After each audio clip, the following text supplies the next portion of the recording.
Thank you for joining the Broadway Drumming 101 podcast with your host, Clayton Craddock.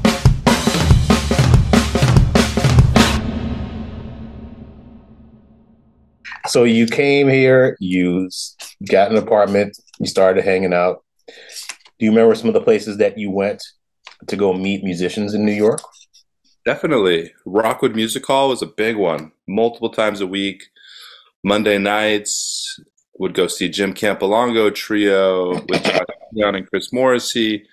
And then following them, it would be Rich Hinman's band with Dan Reeser and Chris Morrissey again. And, you know, some nights at Rockwood, it would be like 3 or 4 bands back to back, or like one on stage 1 and one on stage 2. And I'd go back and forth and I'd just be like, oh my gosh, this is the best music I've ever heard. It's all happening right here. And like basically free. There's not a cover charge. You might have to, you know, buy a drink or two, but definitely worth it to see that level of talent.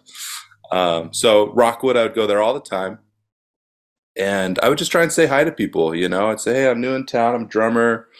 You know, love your playing, and not try to be too pushy, but just try and say hi and get to know people a little bit. Bitter End, I would go there. I'd go to the Monday night jam session with Richie Cannata.